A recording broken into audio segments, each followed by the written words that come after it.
The second moment of Kant's Analytic of the Beautiful begins in this way. Second moment of the judgment of taste, moment of quantity. Section 6. The beautiful is that which, apart from concepts, is represented as the object of a universal delight. So the first question that we want to ask here is, what is it to represent the beautiful in this way, to represent it as an object of universal delight? The second moment gradually will unfold the meaning of this claim. First, the claim itself is said to be inferable from the result of the first moment. There's a deduction that's offered here that says that we can draw an inference from the premise that beauty is the object of a pleasure that is disinterested,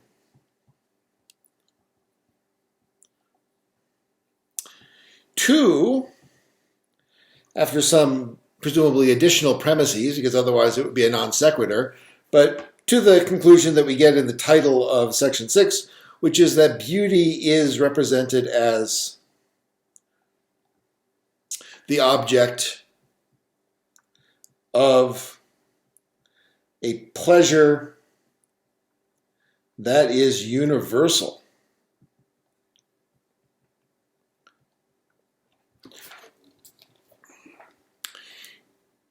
So that's the first claim that Kant makes, is that the disinterestedness of the beautiful somehow lays the logical foundation for inferring that the pleasure in the beautiful must be a universal pleasure, one that is represented as a universal delight. This is representing the endpoints of an argument, the first premise and then the conclusion, which I've represented here as n, since we don't know exactly how many additional premises would need to be put in there in order to make this a valid argument.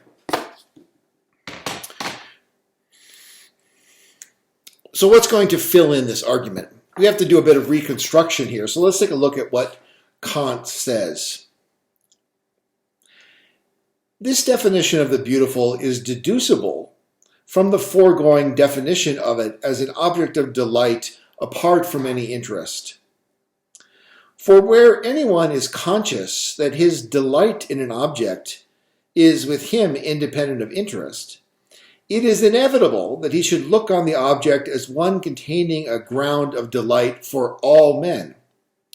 For, since the delight is not based on any inclination of the subject, or on any other deliberate interest, but the subject feels himself completely free in respect of the liking which he accords to the object, he can find as reason for his delight no personal conditions to which his own subjective self might alone be party.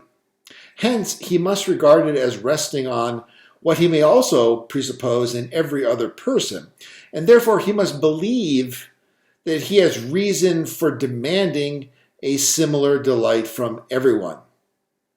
Accordingly, he will speak of the beautiful as if beauty were a quality of things, and the judgment logical, as if beauty were a quality of the object. Of course, it's not a quality of the object. But Kant says we speak of beauty as if it were a quality of an object because we're not conscious of any personal interest that we have in the pleasure in the beautiful.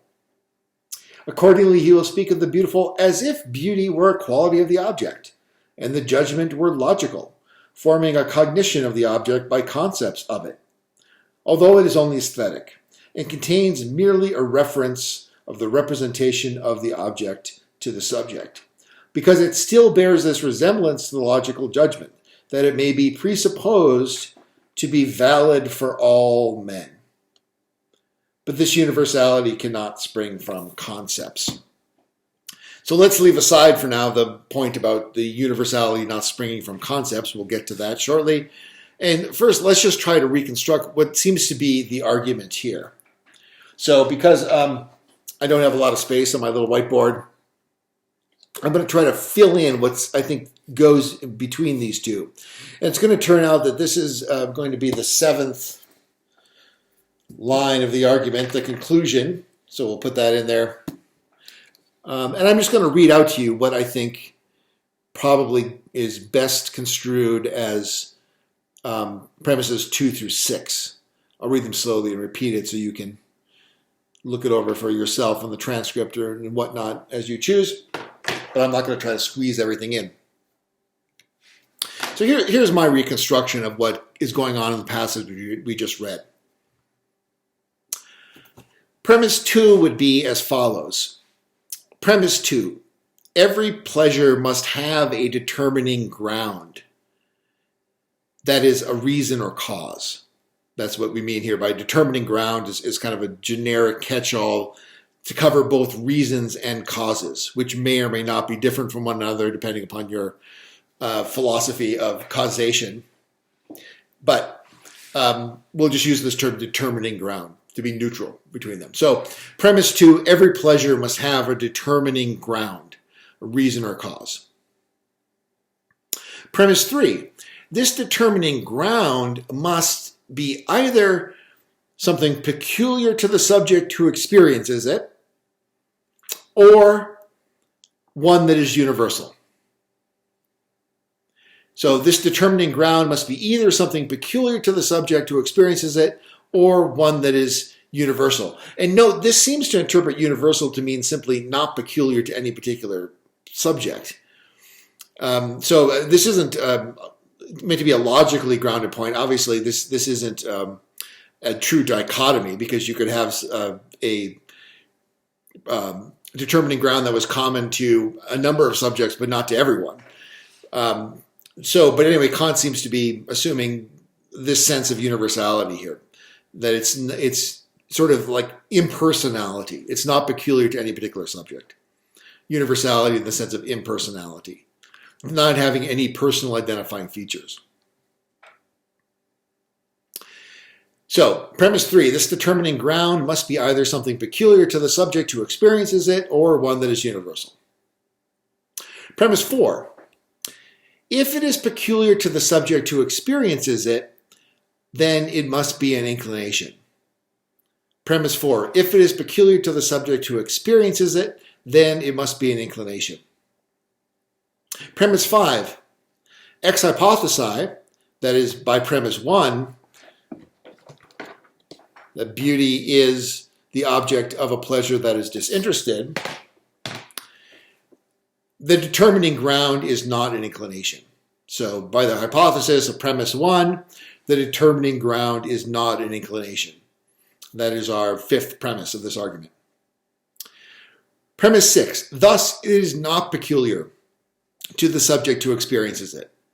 Thus it is not peculiar to the subject who experiences it. And from that we get the conclusion that beauty is represented as the object of a pleasure that is universal. Which, on this interpretation of universal, which is admittedly a sort of technical one, it just means that the pleasure is something like impersonal.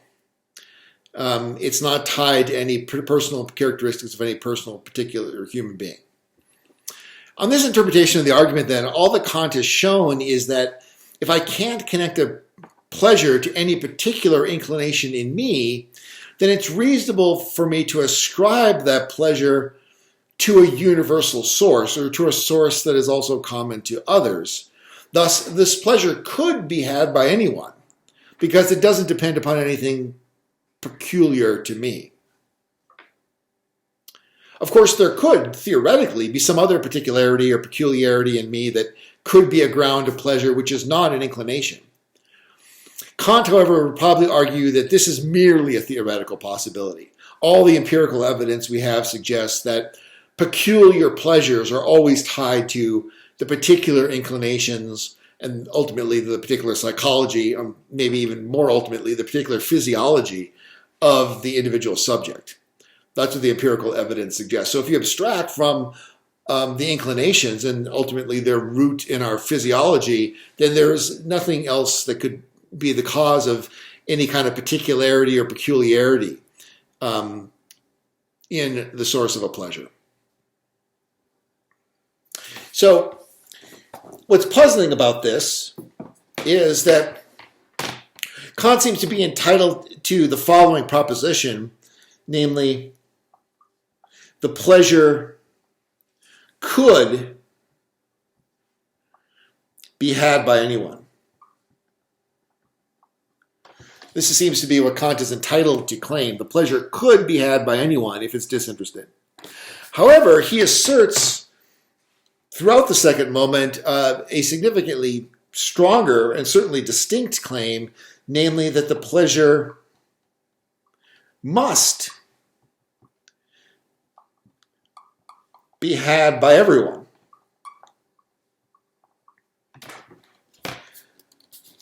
And this is a much stronger claim. You can see the distinction between these two claims. It's one thing to claim the pleasure could be had by anyone. It's another thing to say that the pleasure must be had by everyone. And Kant seems to be, throughout the second moment, asserting this second claim, whereas this initial argument merely establishes at most the first claim, claim 1 up here. So, and obviously the inference from 1 to 2 is a non sequitur. It's an obvious non sequitur, and if we're going to be charitable to Kant and assume that a philosopher of Kant's caliber isn't going to be making blatant, erroneous inferences like this, we probably should infer that he's establishing this as a kind of preliminary claim, that he doesn't really take himself to be establishing this yet, although he introduces it in the second moment as part of the logic or the grammar of beauty. But I don't think we should take him as having established this yet, or thinking that he's established number 2 here yet.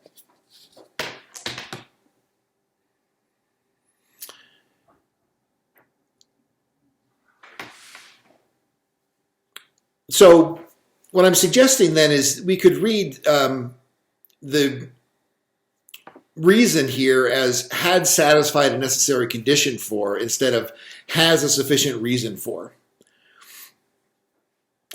In other words, one must believe he has a reason for demanding a similar delight from everyone. Reason there means that the person believes himself to have satisfied a necessary condition for demanding this delight from everyone.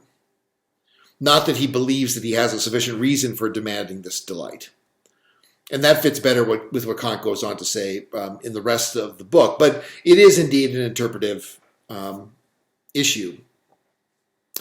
Universal intersubjective validity is a feature of what Kant calls logical judgments. Logical judgments. And logical judgments here doesn't mean, judgments of tautologies or something like that, right?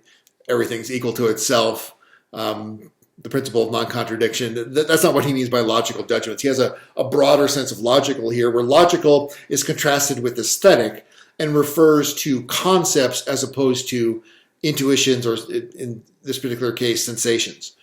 So logical judgments are ordinary predications or determinations of properties of appearances through concepts. I'm assaulted with the data of the senses. I have to organize it and make sense of what my senses are telling me. How do I do that? According to the Kantian system, I synthesize those appearances according to certain concepts that I have, according to a certain conceptual scheme, part of which is a quality of my mind itself and its fundamental operations. And that's what we find in the Critique of Pure Reason. So logical judgments is the generic term for the judgments in which we apply a concept to appearances in order to determine those appearances. And to determine them as things or relations at a fundamental categorical level, and also to determine at an empirical level that, that's a dog, that's a cat, that's a rabbit, that's a fox, right? We determine these things, we synthesize the appearances and make distinctions, which we do through concepts. That's a logical judgment. So it's a technical sense of logical here. It isn't the way we normally speak of logic in everyday life. They're called logical. Possible synonym would be discursive judgments based upon the application of a concept. Judgments that enable discourse, in other words, enable the formulation of sentences, the elaboration of intellectual knowledge, in the forms of language. If I assert the cat is gray, that is a judgment that I do indeed presuppose to be valid for all other subjects. And valid here is a normative term. My presupposition is that all other subjects ought to judge as I do. And it's this feature, the presupposition that everyone else ought to judge as I do in a given instance, that is shared, according to Kant, by logical judgments in his technical sense and by judgments of the beautiful, as he understands them. The feature that that I'm asserting the validity, the universal intersubjective validity of my judgment. And I'm claiming implicitly that everyone else ought to judge as I do.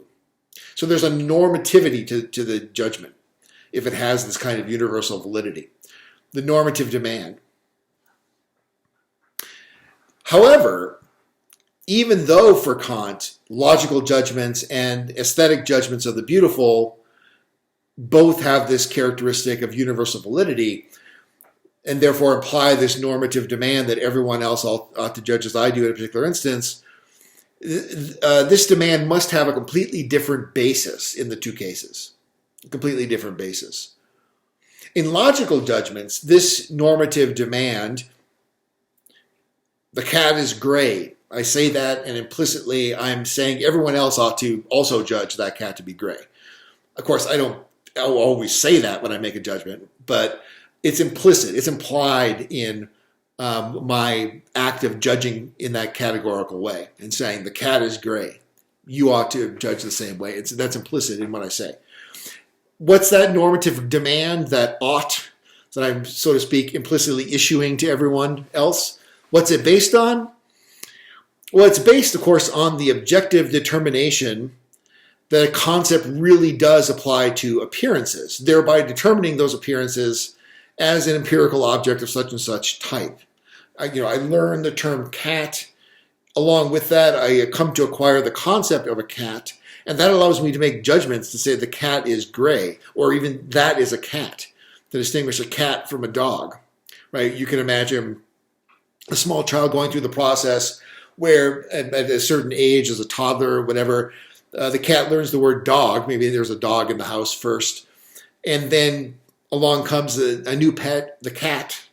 Mom and dad buy a cat, and then the little child goes around calling the cat doggy, as well as, right, because the child hasn't acquired the ability to distinguish between a cat and a dog yet at that point.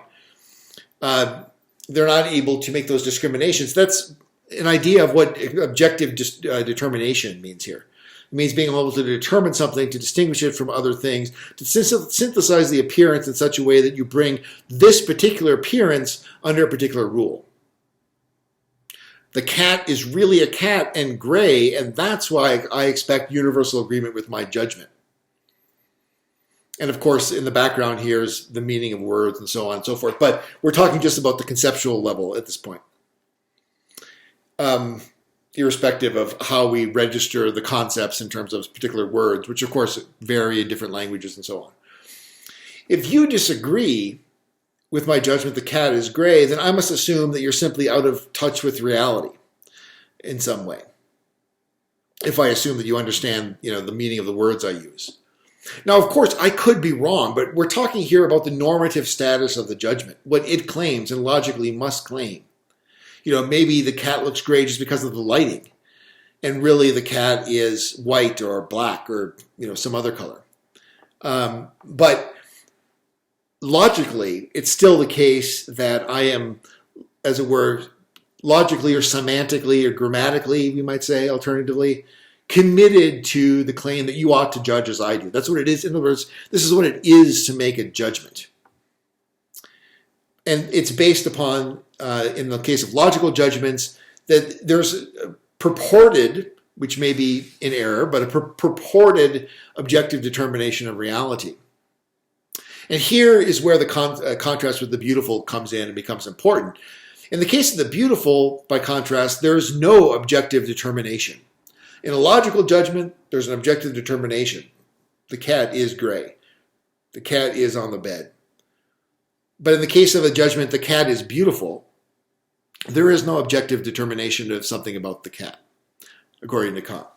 And this is what he means by saying that it's a judgment that is made apart from concepts. It's made apart from concepts.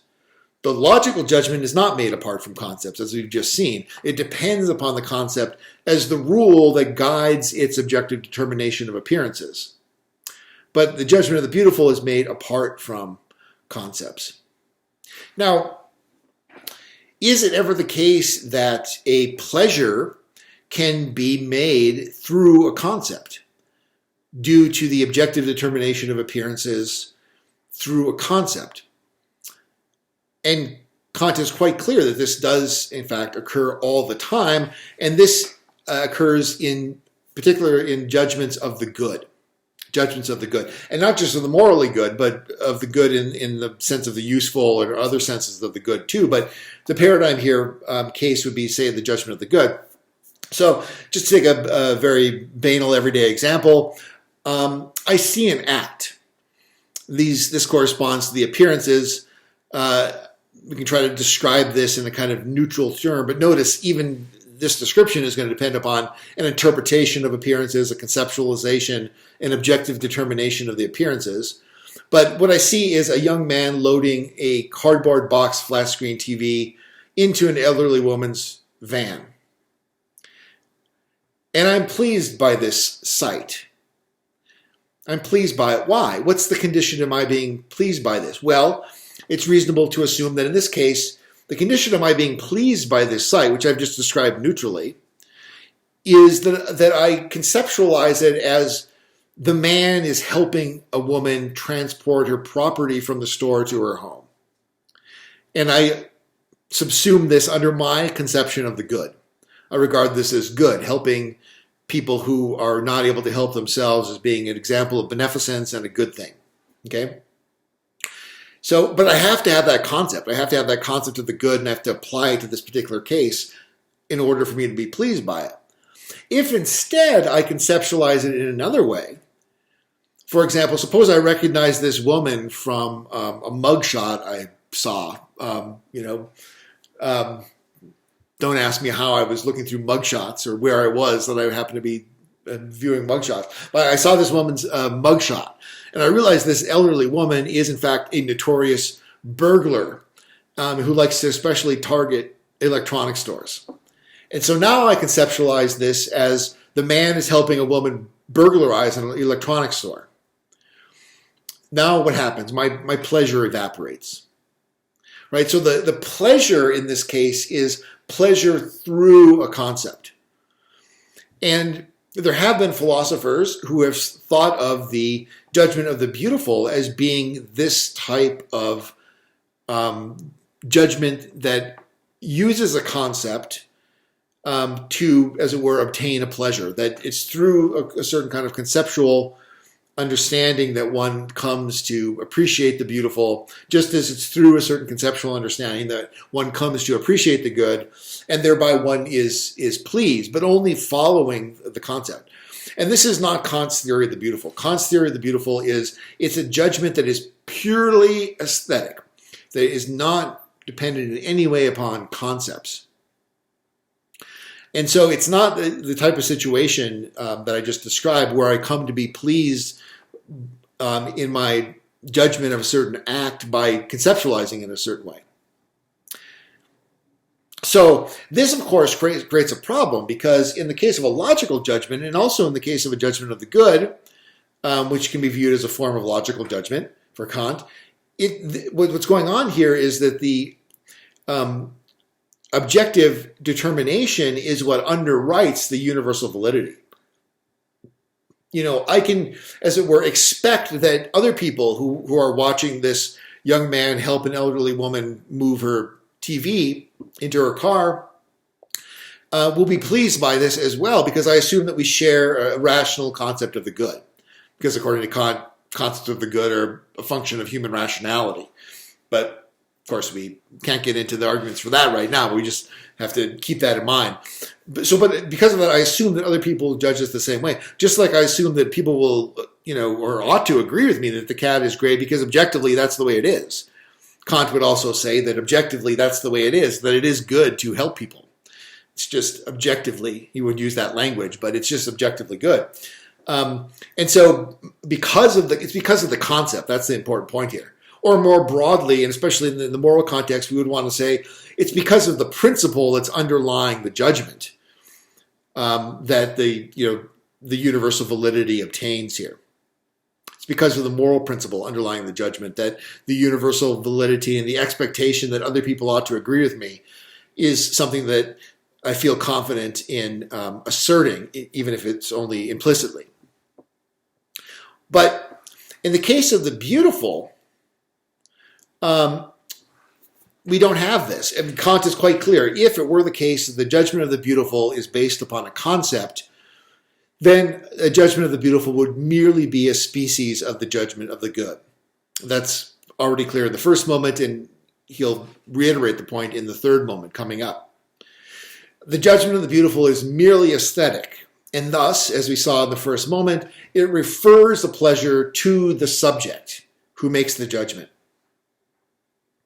Now, however, Kant wants to say that it does not only refer a pleasure to the subject who makes the judgment, in which case it would just be a report by that subject on his own mental state when contemplating a particular object. And clearly the judgment of the beautiful is more than that.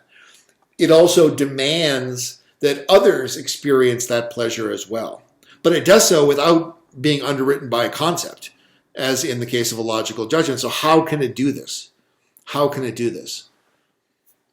It does this without determining this attribution through concepts in any way.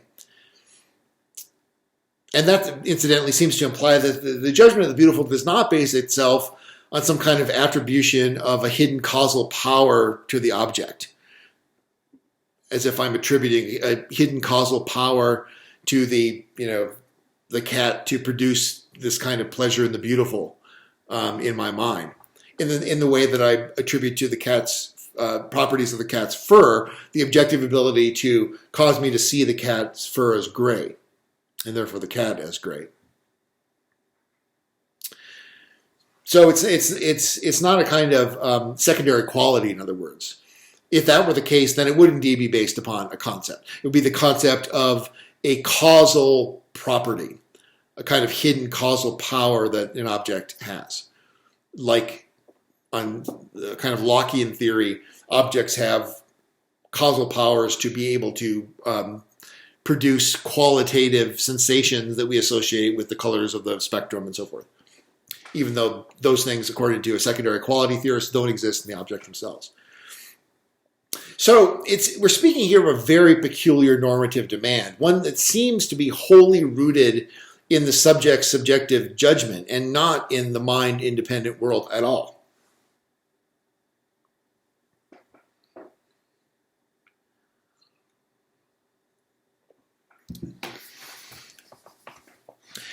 Section 7 compares the beautiful with the agreeable in regard to this peculiar characteristic. It turns out that the principal logical or grammatical difference between judgments of these two forms, so this one judgment, this sagebrush has an agreeable odor, and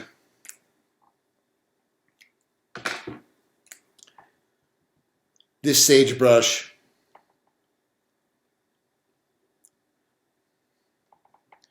is beautiful when it blooms.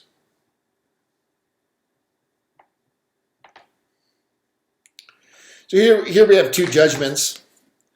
And it turns out that the principal logical or grammatical difference between judgments of Form 1 and Form 2 is that 1, but not 2, includes an unspoken relativizing clause, namely the clause "to me." So implicitly, we could say whenever we use this term agreeable, there's an implicit relativizing clause, and we don't need to say it because it's already implied when we use the term agreeable. To say that this sagebrush has an agreeable odor just is to say it has an agreeable odor to me. It's pleasant to me. It pleases me. I like it. Okay? But that's not the case here. Here we can't say to me. There's no to me when we are speaking of the beautiful. To me is disallowed by the grammar or the meaning of the term beautiful, according to Kant. To say it's beautiful is to just say it's beautiful, full stop. And it's to say you ought to be pleased by it, and therefore it's not in any way relativized to my own pleasure. To say just that I enjoy it, as only I enjoy the smell of the sagebrush for all I know. I'm not demanding in this case that anyone else should find this to be an agreeable odor. But in this case, if I'm claiming, and of course that's a big if, but if I do in fact find the sagebrush to be beautiful when it blooms, I'm claiming that this is something that everyone should agree with. And therefore I'm not making a relativistic claim that this is only something that's beautiful, as it were, to me. That for Kant would be ungrammatical, actually, to use the locution beautiful to me. You shouldn't say it's beautiful if you mean it's only pleasing to you. So let's look at section 7 there, what he says. Section 7, comparison of the beautiful with the agreeable and the good by means of the above characteristic. As regards the agreeable, everyone concedes that his judgment, which he bases on a private feeling, and in which he declares that an object pleases him, is restricted merely to himself personally. Thus, he does not take it amiss if, when he says that canary wine is agreeable, another corrects the expression and reminds him that he ought to say, it is agreeable to me. This applies not only to the taste of the tongue, the palate, and the throat, but to what may, with anyone, be agreeable to the eye or ear. A violet color is to one soft and lovely, to another dull and faded. In other words, Kant would include under this heading of the agreeable things like your favorite color. So you shouldn't call your favorite color beautiful just because it's your favorite color. One man likes the tone of wind instruments, another prefers that of string instruments. You can update this a little bit and say, you like, acoustic guitar.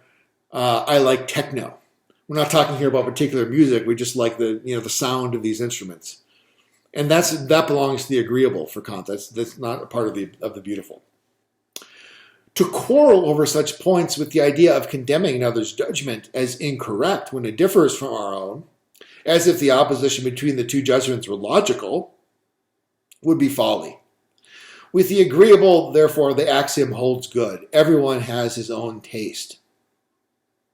So, this cliche that beauty is in the eye of the beholder, Kant saying this is true of the agreeable, but not of the beautiful. It's true of the agreeable, that it's in the eye of the beholder. Everyone has his own taste. And it's because of the confusion, you can kind of see in the background here, Kant hinting at this. It's because of the confusion that often arises because of the closeness of some of these sensations. So it's quite common for someone to, let's say, regards the blue of the sky as both beautiful and also as their favorite color. And so it'd be easy to confuse the beautiful and the agreeable for Kant here. Certainly, let's say the sound of a stringed instrument, of the violin or of a piano, is a contributor to the beauty of a piece of music. So it would be very easy to confuse what's agreeable and what's beautiful. Do I like this piece of music really because it's beautiful, or just because I'm so in love with the sound of the violin?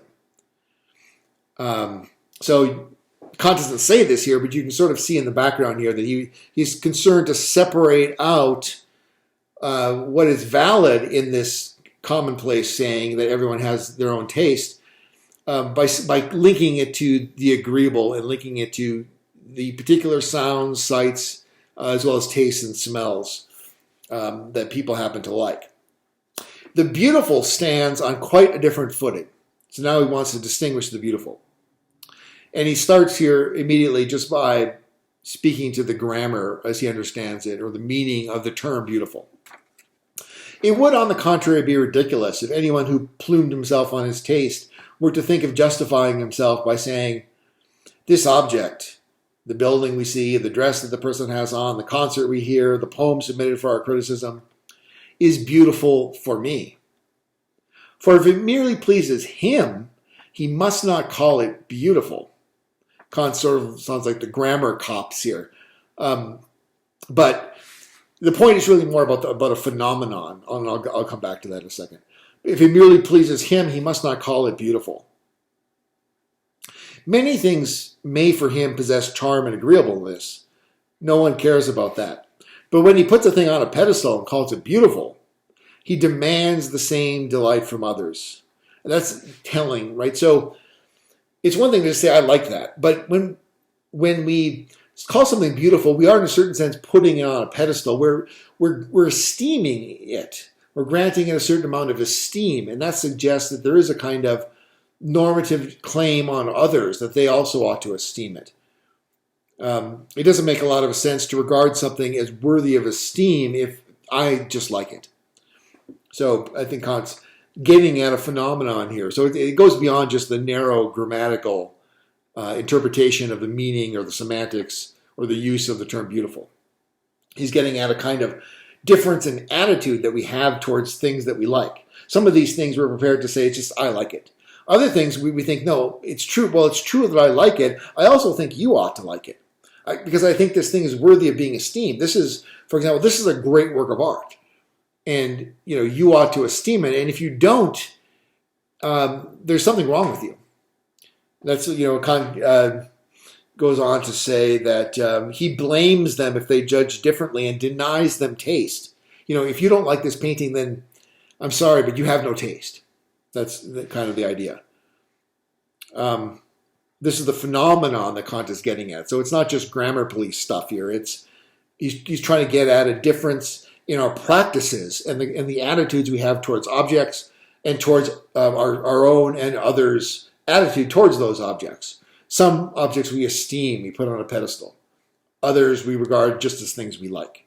And it's convenient to mark out that difference by saying that those things that we just like we'll call agreeable. Those things that we put on a pedestal, those we'll call beautiful.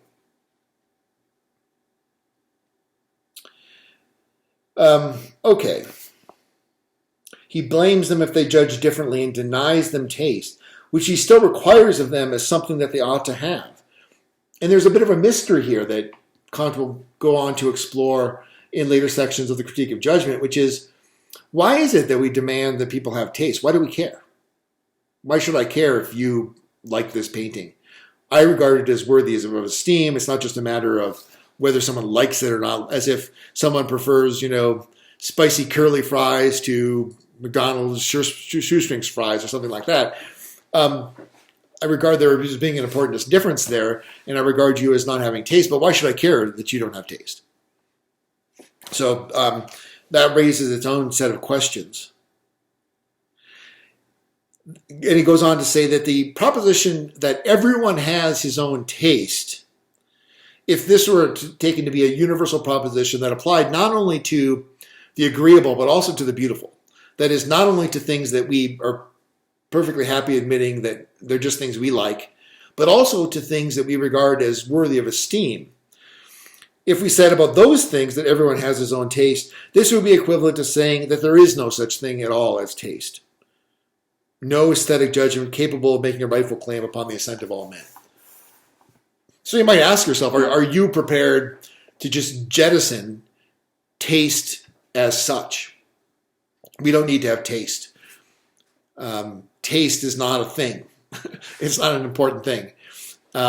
Who would be prepared to go that far? I think Kant is confident. Of course, he's writing in a different socio-cultural milieu, but even today, I think few people will go so far as to say that taste just doesn't matter. But it's one thing to say that, no, actually, it does matter whether someone has taste or not, at least at a minimum level.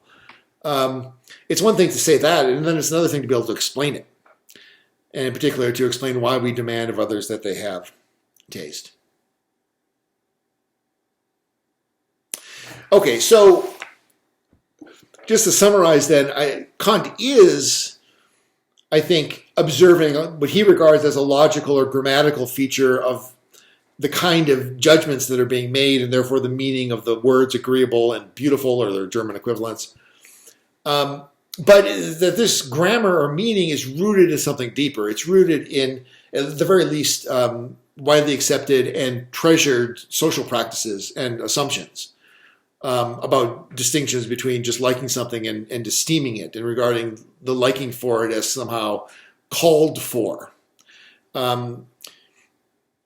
So that's what this grammatical distinction between the agreeable and the beautiful represents or reflects. It's not just a matter of the conventional use of words, but it's a matter of what these conventions express about human practices and probably about human nature at a minimum.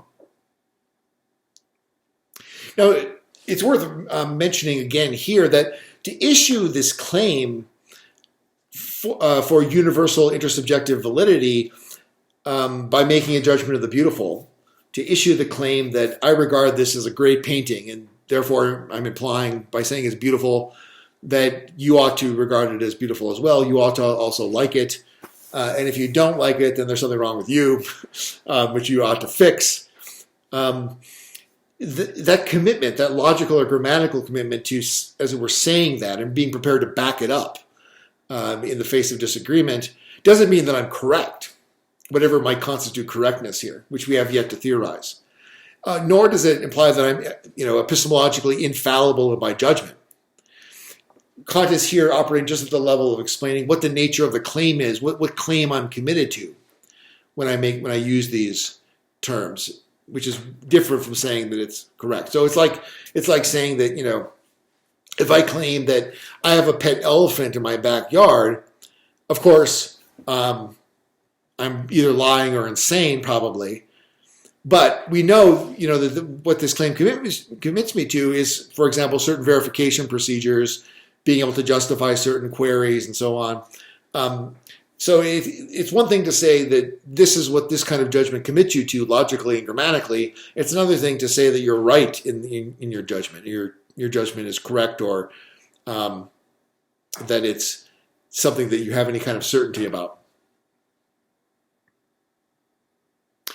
Now, it's also worth maybe observing here that if this is a grammatical or logical point, then it depends upon the meaning of the word beautiful, and it seems for Kant also the meaning of the word taste in the aesthetic sense. However, words can and do change their meanings over time, and so that's why I've been belaboring this point about these words really just reflecting an underlying phenomenon, because it's the underlying phenomenon that I think Kant is ultimately going to be concerned with here. And so even if, today it is grammatical to say, this is beautiful to me, which doesn't seem obviously ungrammatical, or certainly it's intelligible, but it's understood what you mean.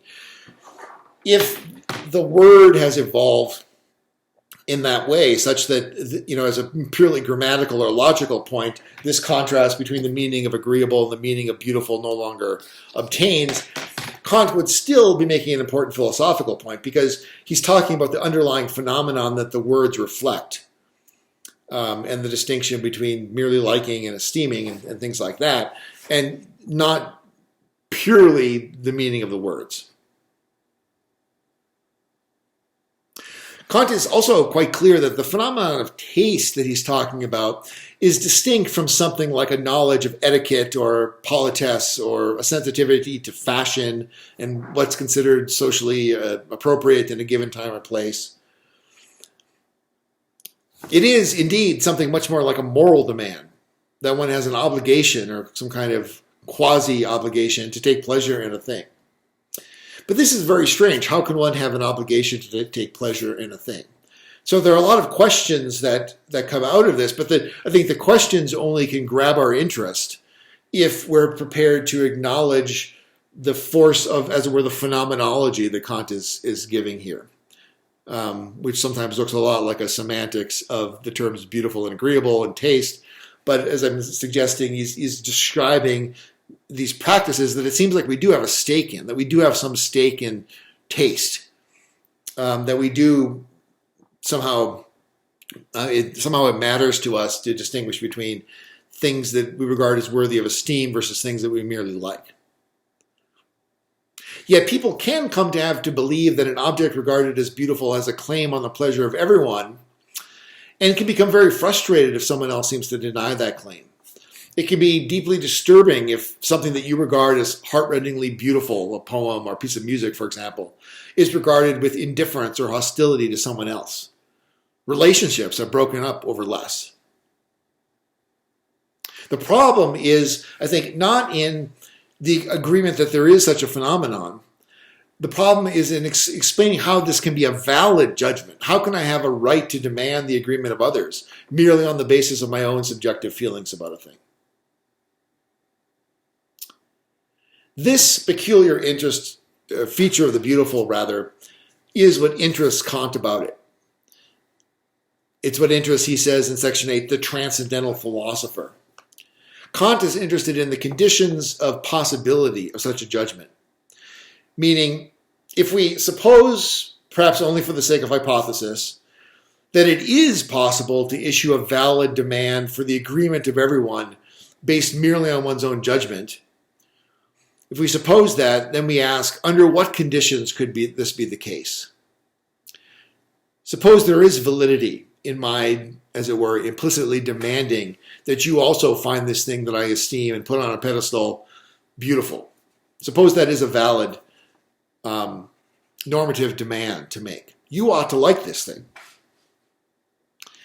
Under what conditions could this normative demand have validity? That's how the transcendental philosopher operates. The transcendental philosopher is concerned with the conditions of the possibility of some class of judgments. And that's what Kant is going to be doing here. So he's not going to, I think, seriously consider skepticism about the beautiful. Maybe there isn't anything that's beautiful. In one way, of course, if you're an objectivist about the beautiful, you could say that Kant starts from a skeptical premise. But in this case, it would be skepticism about the claim to universal validity. He's apparently not going to seriously consider that. Instead, he's going to ask, under what conditions could this claim be vindicated? Could it actually be a valid claim? So the first step in this is to distinguish between two types of judgments of another sort of categorization. Judgments of sense and judgments of reflection. Judgments of reflection. And this is going to correspond to the judgments of, not exactly correspond, but we would subsume judgments of the agreeable as a species of judgments of sense, and we would assume the beautiful as a species of judgments of reflection. So that's the first stage here. The term reflection here suggests that there's more than the mere brute fact of the occurrence of a sensation of pleasure to talk about here. Judgments of sense are judgments that are just based upon the sensation. This suggests that there's actually a kind of meta-level assessment going on here. Something that goes beyond the immediate impact, causal impact of objects to a reflection upon them. And indeed, Kant notes that it's typical for judgments of the beautiful to be subject of quarrels. So what is the quarrel about? What is the argument, the aesthetic, artistic argument, the critical argument in the sense of art criticism or literary criticism? What is this quarrel about if it's not possible to reflect upon such judgments and analyze them somehow? But how exactly do we do this? We seem to have entered the realm of criticism. You might expect Kant to start talking now about art criticism, literary criticism, perhaps even the criticism of natural beauty in some sense. But Kant doesn't say that. First, in this section, Kant focuses on another feature of judgments of the beautiful, which is their singularity. So on page 55 of Meredith, this is in 215 in the Prussian Academy, line 15. He says, in their logical quantity, all judgments of taste are singular judgments. For since I must present the object immediately to my feeling of pleasure or displeasure, and that too without the aid of concepts, such judgments cannot have the quantity of judgments with objective general validity. Yet by taking the singular representation of the object of the judgment of taste, and by comparison converting it into a concept, according to the conditions determining that judgment, we can arrive at a logically universal judgment. For instance, by a judgment of taste, I describe the rose at which I am looking as beautiful. The judgment, on the other hand, resulting from the comparison of a number of singular representations, roses in general are beautiful, is no longer pronounced as a purely aesthetic judgment, but as a logical judgment founded on one that is aesthetic. Now, the judgment the rose is agreeable to smell is also no doubt an aesthetic and singular judgment, but then it is not one of taste but of sense.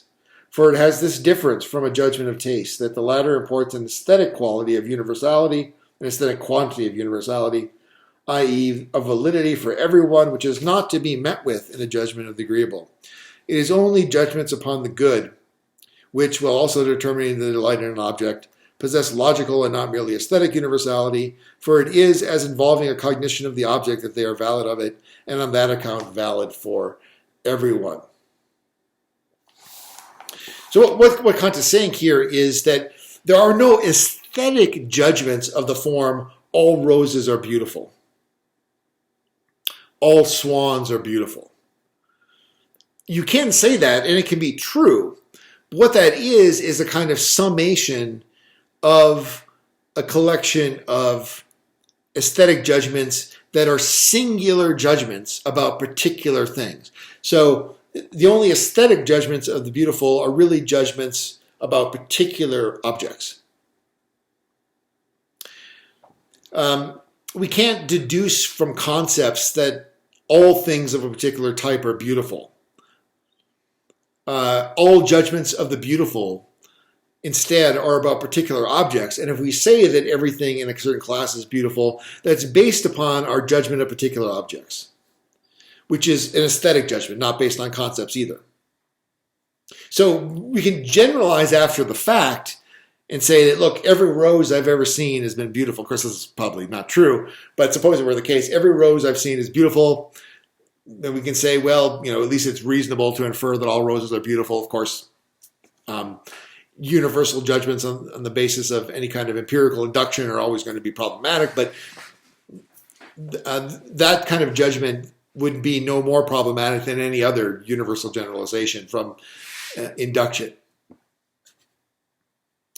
So one can generalize after the fact, but the singular judgment must come first. So the aesthetic judgment of the beautiful, which is, of course, the paradigm case of predication of beauty of things, is always going to be an aesthetic judgment and is always going to be of a single object. It's going to be singular in that sense. It's going to be indexed to a particular object. This thing is beautiful.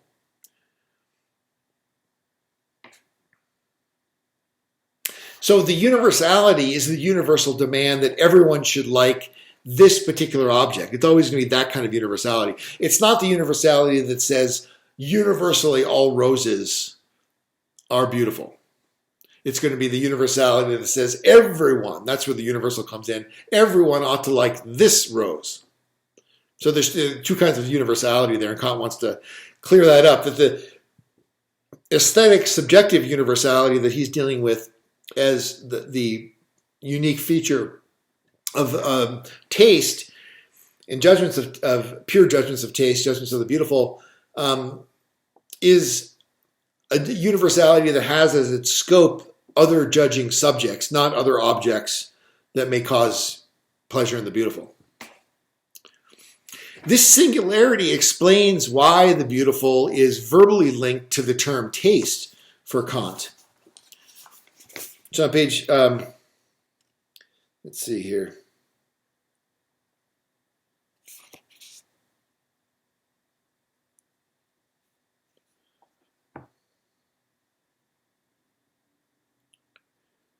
I have the wrong paragraph. Let's see. Okay. Whether this is 216 in the Prussian Academy, whether a dress, a house, or a flower is beautiful is a matter upon which one declines to allow one's judgment to be swayed by any reasons or principles. We want to get a look at the object with our own eyes, just as if our delight depended upon sensation.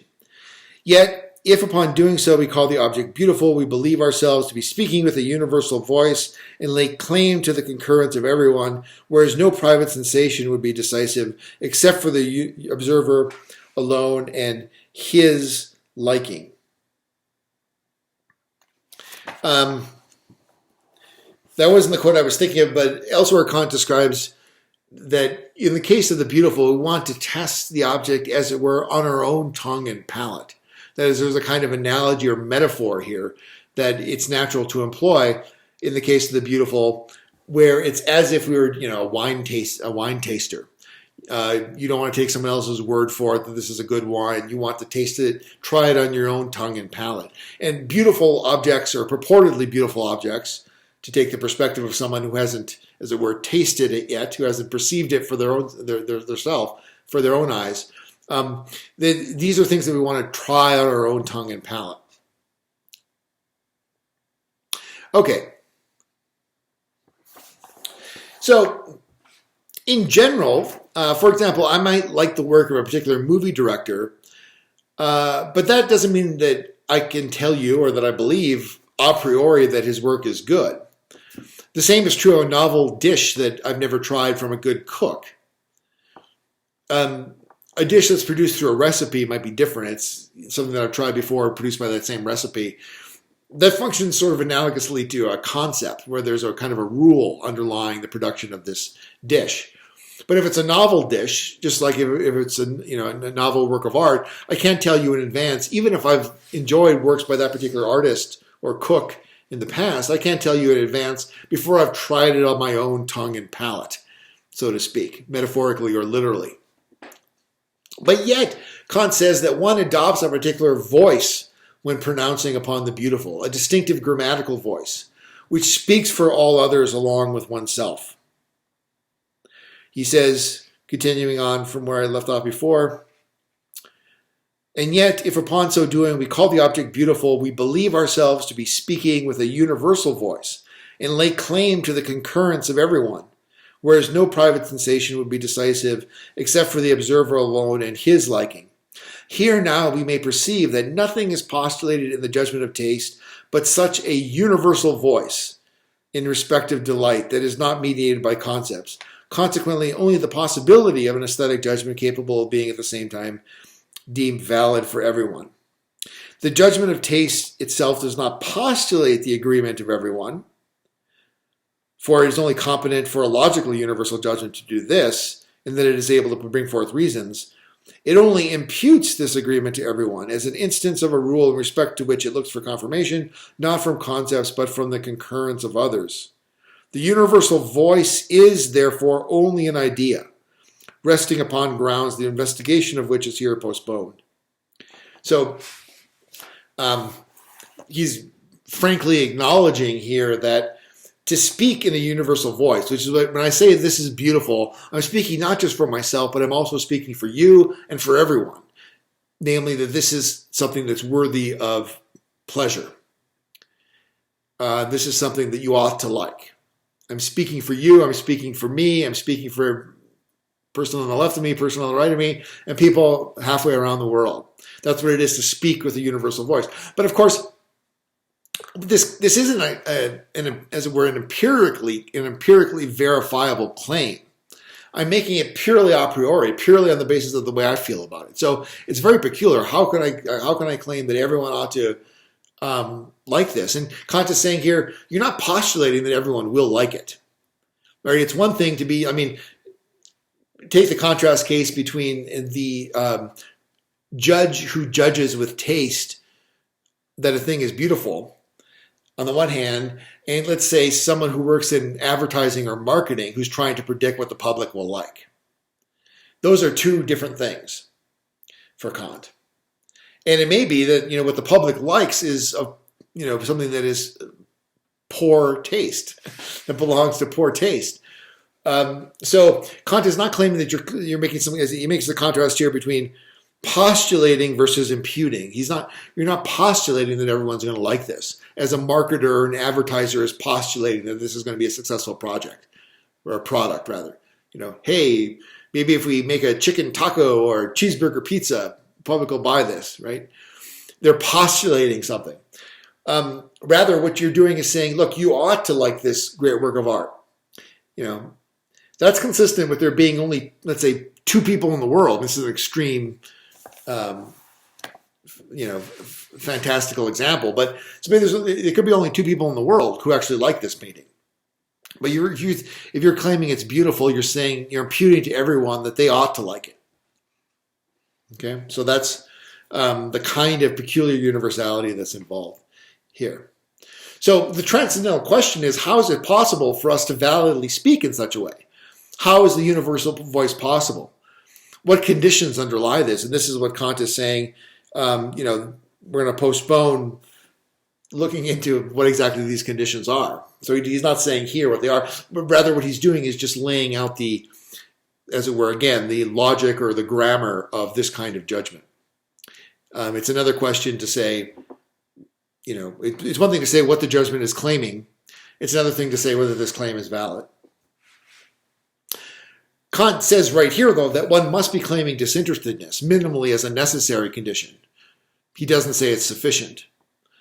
And of course, even here, we may be self-deceived about our hidden biases and so on. Always for Kant, we'll look to the faculties of the mind for an answer, ultimately, to the transcendental conditions of a universally valid judgment of this sort. So in section 9, we're turning to the question of the relative priority of the judgment of the beautiful and the pleasure in the beautiful. Does the pleasure precede the judgment, or on the contrary, does the judgment precede the pleasure? And this question announces itself as a very important one, as the key to the critique of taste. It concerns the relationship between the pleasure and the judgment in the case of the beautiful.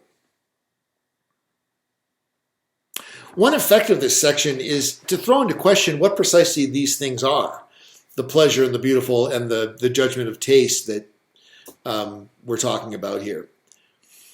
So let's begin with a couple of apparently reasonable suppositions and show how these are not quite adequate according to the text of section 9 about the pleasure and the judgment and what they consist in. Suppose we take the pleasure to be the subjective feeling that somehow the subject connects with the object. So the pleasure is a feeling, a qualitative feel, mental state that leads the subject to take pleasure in that object. And second, suppose that the judgment is the thought that is expressed verbally as this is beautiful. Then it seems obvious that the pleasure has to precede the judgment. So obvious it's puzzling why Kant would even ask the question as to which is prior, the pleasure or the judgment. However, it turns out that Kant is actually concerned with something deeper than the surface phenomena of the feeling and the thought. Kant is concerned with the underlying mental process or activity that leads to the thought and the feeling. It's still not clear in this section exactly what theory of judgment and pleasure Kant is working with. But what is clear is that in this section, Kant at least tries to sketch his ultimate account of the peculiar activity of the faculties that is the necessary condition of making a universally valid judgment of taste. One point he's keen to make is that the pleasure in the beautiful, whatever it is, cannot be a mere causal effect of an object. That would make it no different than the agreeable. Instead, it has to be linked in some way to reflection. So that's this distinction again, judgments of sense versus judgments of reflection. The link to reflection allows a connection with the process of verbal communication. And thus, the judgment of taste can piggyback upon the universality that human communicative processes uncontroversially possess. So, page 57 in Meredith here, this is 217 in the Prussian Academy. Hence, it is the universal capacity for being communicated, incident to the mental state in the given representation, which, as a subjective condition of the judgment of taste, must be fundamental, with the pleasure in the object as its consequence. Nothing, however, is capable of being universally communicated but cognition and representation so far as appurtenant to cognition. For it is only as thus appurtenant that the representation is objective, and it is this alone that gives it a universal point of reference with which the power of representation of everyone is obliged to harmonize. If, then, the determining ground of the judgment as to this universal communicability of the representation is to be merely subjective, that is to say, is to be conceived independently of any concept of the object, it can be nothing other than the mental state that presents itself in the mutual relation of the powers of representation so far as they refer a given representation to cognition in general. The cognitive powers brought into play by this representation are here engaged in a free play, hence no definite concept restricts them to a particular rule of cognition. Hence the mental state in this representation must be one of a feeling of the free play of the powers of representation in a given representation for a cognition in general. Now a representation, whereby an object is given, involves, in order that it may become a source of cognition at all, imagination. The first thing it involves, imagination for bringing together the manifold of intuition, and second, understanding for the unity of the concept uniting the representations. This state of free play of the cognitive faculties attending a representation by which an object is given must admit of universal communication, because cognition, as a definition of the object with which given representation and any subject whatever are to accord, is the one and only representation which is valid for everyone. Okay, so what's going on here in this dense section, which is presupposing the entire cognitive psychology of the first critique, as well as other texts. Kant is here linking the source of pleasure in the beautiful to the mental processes that underlie an act of cognition. And cognition is Kant's terms just for an act of knowing. An act of knowing. When you know something, for Kant, this is primarily an act, a mental act, the mental act of knowing something. And that is going to be dependent upon mental processes, psychological processes, the activity of the faculties in Kant's terms. The activity that's going on in the mind when appearances are brought under the determination of the human understanding and an act of cognition results. Ordinarily for Kant, this involves what he calls the synthesis of the manifold. The synthesis of the manifold. So I'm receiving from the world many sensations. That's the manifold. The many sensations that I receive, of course, spread out over time from the world. And in order for me to have knowledge, it's not enough for me to just receive impressions. I have to bring these sensations together into an intelligible form by connecting them according to rules that are implicit in concepts. Concepts roughly tell us how to arrange the helter-skelter of our sensations into regular forms. And a rough and ready sort of sense of what's going on here is if you think about, if you're asked to pick out a particular animal at the zoo, right, you're going on something that enables you to distinguish, let's say, an elephant from a hippopotamus. What is that something? Well, it's your concept. Your concepts, your two concepts of elephant and hippopotamus. And those can be viewed as sort of rules for identifying what in the manifold sensations that you're receiving from your environment, in this case the zoo, constitute an elephant and a hippopotamus. And Kant thinks that the imagination plays a role in this, because the imagination is required in order to, for example, just on a basic level, to construct in the mind three-dimensional objects that have a backside.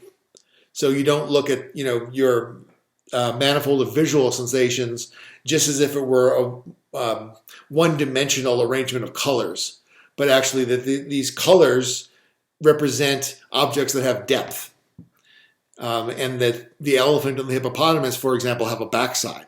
That requires your imagination. It doesn't require the creative imagination in the sense of artistic creative imagination, which Kant will talk about later in the Critique of Judgment, incidentally. But it involves what he calls the reproductive imagination, a very basic sort of synthetic activity of the imagination that also has a higher productive function in knowledge that is studied in the first critique. But it's always going to be involved in synthesizing the manifold of sensations, the manifold of our intuition, in accordance with the rules that we are given by concepts. And concepts come from the faculty of understanding. So we have in this story that I've just very briefly sketched here, that no doubt would be confusing to someone who hasn't had a little background in the first critique.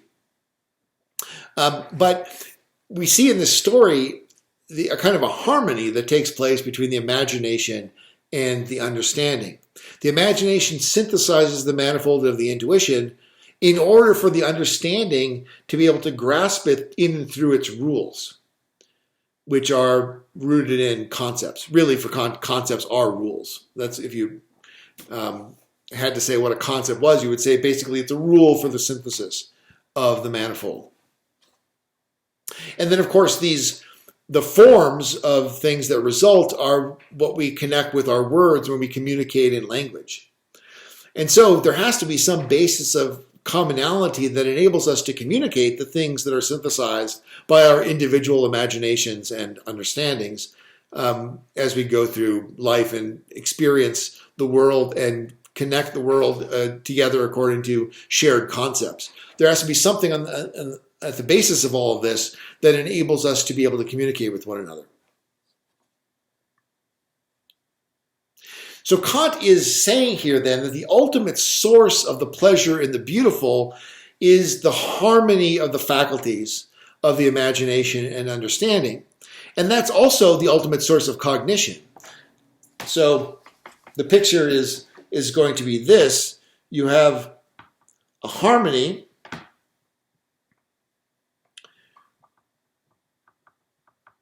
of imagination and understanding that I've just probably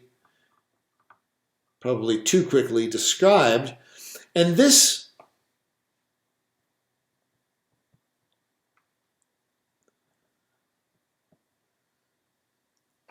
expresses itself differently in the two cases. In both cases, you have the harmony of the imagination and the understanding, but in the cognitive case, this is going to involve the imagination synthesizing sensible forms, that is, forms of that consist in the sensations that we get through our power of intuition, our senses, more generally, our sensibility. Synthesizing sensible forms according to the understanding's concepts. And so we can understand this as a kind of bound harmony. A bound harmony. It's bound because the imagination can't just create forms however it wants. It creates forms in accordance with rules, namely the rules that are represented by the understanding's concepts. So the harmony of the imagination and understanding here is a bound harmony. So beauty is going to involve the imagination, once again, synthesizing sensible forms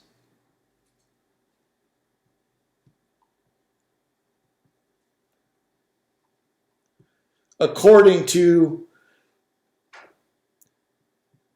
the understanding, but here we have to be more vague about exactly what this according is, because it's in some sense according to the nature of the understanding, but not concepts. And so here we have a free harmony. So the forms that we might say constitute the beautiful are not going to be, let's say, the form of an elephant or the form of a hippopotamus, the form of something that corresponds to a concept. Of course, there can be such a thing, at least theoretically, as a beautiful elephant, but then whatever the form of the elephant is that makes it beautiful is not going to be the same as the form that makes it an elephant. There's actually a kind of a tricky difficulty about this that we'll get to later. But just as a first stab at it, that's what we want to say, that the form of the beautiful is different from the form of the matching of a concept, or the form that enables a sensible object to match a concept. So that's the contrast here. And the difficulty is to understand what exactly this harmonization is in this case, since it isn't a matter simply of the imagination, as it were, obeying the rules and the concepts of the understanding, but somehow harmonizing with the nature of the understanding in a way that isn't bound by concepts. Now, these are, for Kant, close enough that it gives us reasonable confidence that the universal communicability that uncontroversially attaches to the harmony of the imagination and the understanding in the cognitive case, because it's this harmony that enables us actually to have similar experiences that we can communicate to each other through words, because these words correspond to objects that we have synthesized according to concepts, such that we agree on the rules of synthesis for our sensations, and we have similar examples of concepts that we could compare to one another if we were asked, for example, to define a particular word ostensibly by pointing to an object that exemplifies that term. So there's a universal communicability that's presupposed here that Kant thinks also reasonably obtains in the case of the beautiful, even though the concept isn't being employed here. So exactly how that's going to work, of course, also requires further explanation. Even how it's possible for the imagination to freelance in this way is not clear yet, but Kant turns to the epistemological question of how we can come to know that the imagination is in harmony with the understanding. And here, and this is at the end of section 9, Kant seems to be saying that we know that a form accords with the understanding when we feel it does. And this feeling, since it enlivens our faculties, is a feeling of pleasure. Remember that Kant earlier had connected or identified pleasure with the feeling of life. He says, this is 219 in the Prussian, page 60 in Meredith. He says, there is therefore no other way for the subjective unity of the relation in question between the imagination and understanding to make itself known than by sensation. The quickening of both faculties, imagination and understanding, to an indefinite but yet, thanks to the given representation, harmonious activity, such as belongs to cognition generally, is the sensation whose universal communicability is postulated by the judgment of taste.